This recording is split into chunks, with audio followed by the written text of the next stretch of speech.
Umurwayi wa mbere wa Ebola yagaragaye i Goma muri Repubulika Iharanira Demokarasi ya Kongo, mu gihe hari hashize iminsi cyumvikana muri Bunia na muri Ituri na Bunia. Umuyobozi w'ikigo gikora ubushakashatsi ku byerekeranye n'ubuzima hano muri Repubulika Iharanira Demokarasi ya Kongo, Jean-Jacques Muyembe, yatangaje ko uwagaragayeho ubwandu bw'icyorezo cya Ebola uyu munsi ku itariki 17 z'uku kwezi kwa gatanu ari umugore, ariko uwo mugore n'ubundi akaba afite umugabo wishwe na Ebola mu minsi ishize.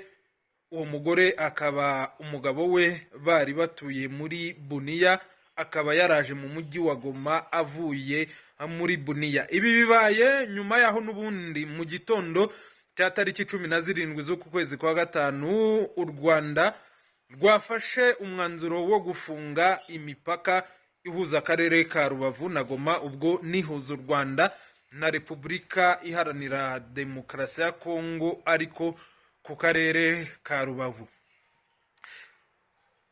OMS yatangaje ko nibura abantu batari munsi ya 80 bamaze kwicwa na Ebola.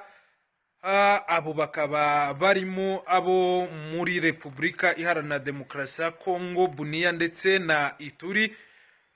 Raporo inzego z'ubuzima muri Ituri na Bunia zatanze tariki ya 15 na 16 yerekana ko abantu barenga 200 bamaze kwandura iki cyorezo cya Ebola, ariko nanone abatari munsi ya 80 bakaba bamaze gupfa.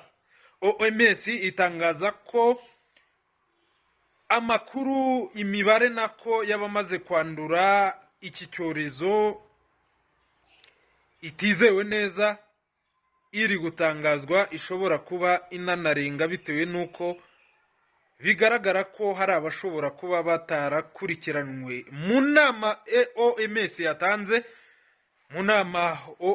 yatanze yanagaragaje ko ibihugu ngo bidakwiye kubyitwaza ngo bifunge imipaka, ikagaragaza ko gufunga imipaka bishobora ahubwo kongera ibyago by'abakwirakwiza iki cyorezo cya Ebola. OMS yavuze ko impamvu ibona ko gufunga imipaka bishobora kongera ibyago by'abakwirakwiza iki cyorezo cya Ebola ari uko bamwe mu baba babona bitabakundira kunyura ku mupaka bashobora kunyura, navuga yuko ari inzira z'ibusamo, hanyuma izo nzira z'ubusamo hakaba havamo ibyago by'uko bamwe bagenda bakwirakwiza n'icyo cyorezo cya Ebola. Gusa u Rwanda rwo kugira ngo rufate umwanzuro wo gufunga imipaka, twavuga ko ibyo ari byo byose rwabikoze, this is my opinion, twavuga ko rwabikoze nyuma yo gushishoza. Mu gitondo mvugana na Kofito cyangwa se Nshimiyimana Eric, umunyamakuru ukora mu karere ka Rubavu, yambwiraga ko ubundi abantu bajyaga bazinduka bashoye imbuto, ibicuruzwa, imboga n'ibindi bitandukanye muri Repubulika Iharanira Demokarasi ya Kongo i Goma.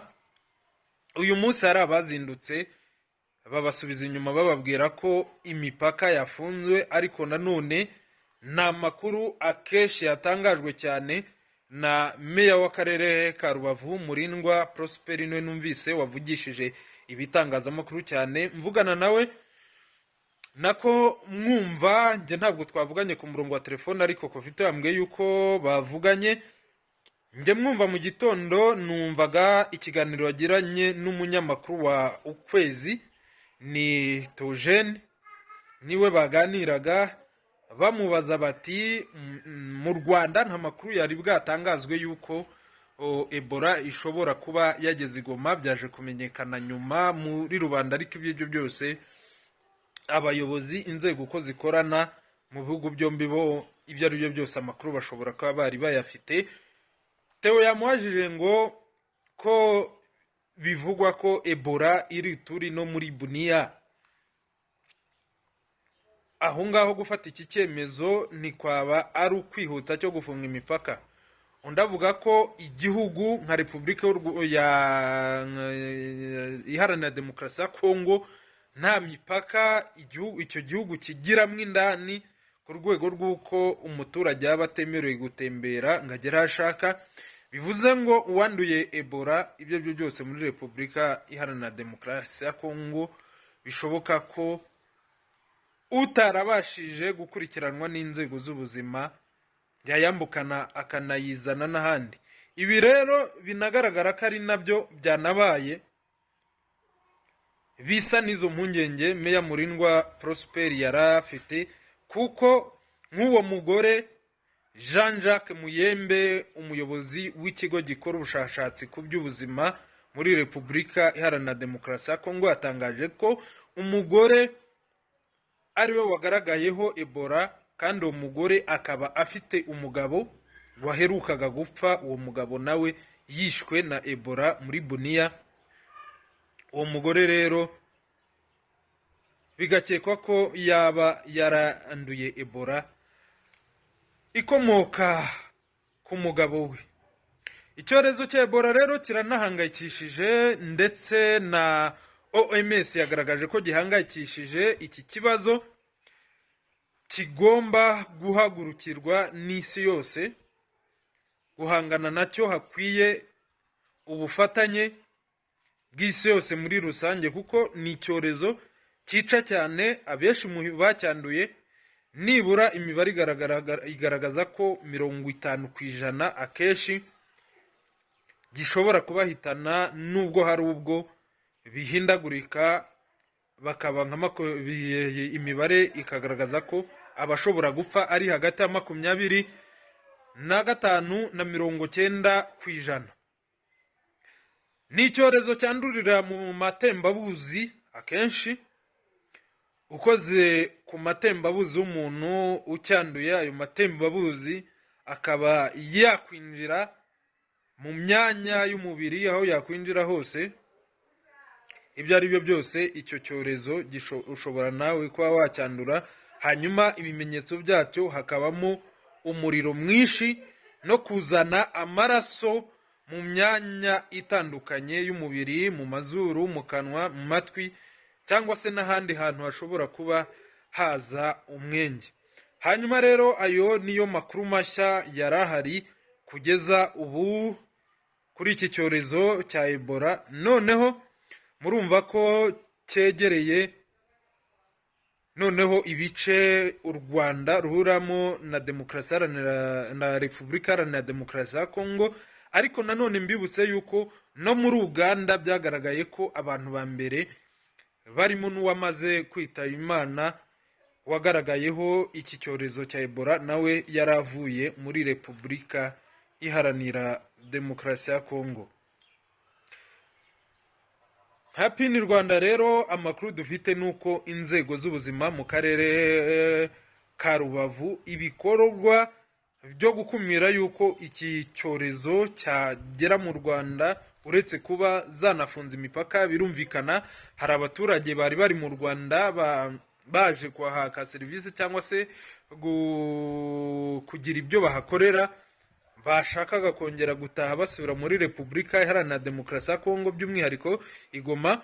hanyuma hari n'abanyarwanda bagiye muri kongo. hari n'uwo twahoze tuvugana mu gitondo ambwira ati ntabwo nzi biva niho bijya, nta nubwo nari nzi ko n'imipaka bayifunze. abo nabo haba harimo abashaka gutaha. abo ngabo rero mvugana na Kofito mu gitondo, cyangwa se Nshimiyimana Eric umunyamakuru uri Rubavu, yambwiye ko bari kuza inzego z'ubuzima, hari timu ziri kubasuzuma kugira ngo barebe niba haba harimo ufite ibimenyetso bya ebola, hanyuma n'abava mu Rwanda ariko nabo bakitabwaho bagasuzumwa.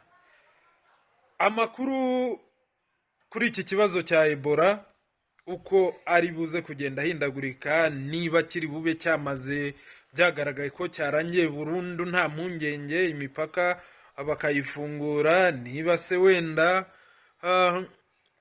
hari buze kuvuka n'ibindi bibazo, ibyo byose turaza kugenda tubibagezaho hano kuri pini Rwanda, ntagire ahandi mujya kuyashakira ayo makuru.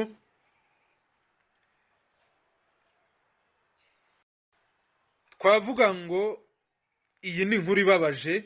Inkuru ibabaje ni uko igoma muri Repubulika Iharanira Demokarasi ya Kongo hafi n'u Rwanda naho hagaragaye umurwayi wa Ebola. Ntabwo rero nk'uko bamwe babikekaga u Rwanda rwikanze baringa, bamwe bavugaga bati aho u Rwanda ntirwaba rwikanze baringa. Ntabwo u Rwanda rwikanze baringa. U Rwanda dusanzwe turuziho yuko mu gihe cy'ibyorezo, ariko u Rwanda ari na ruto, u Rwanda rukorera imbere cyane, rugafata imyanzuro idashyira mu kaga abaturage. Ngayo nguko rero, njye nitwa Daniel Dushimumuremyi, twabifuriza umugoroba mwiza, ariko nanone tukanavuga ngo abakunda gukora ingendo muri Repubulika Iharanira Demokarasi ya Kongo bambuka bajya i Goma, n'abava muri Kongo bambuka baza mu Rwanda, reka tubihanganishe, ariko tunihanganisha n'abaturage bo muri Repubulika Iharanira Demokarasi ya Kongo bagize ibyago abantu babo bakicwa n'iki cyorezo cya Ebola. Ariko nanone unabona ko kuba Kongo iri mu duce ifite uduce tuba dufite umutekano muke muri ibi bihe, kuko hamaze igihe intambara, nabyo bishobora kongera ibyago byo kuba iki cyorezo cyakwirakwira.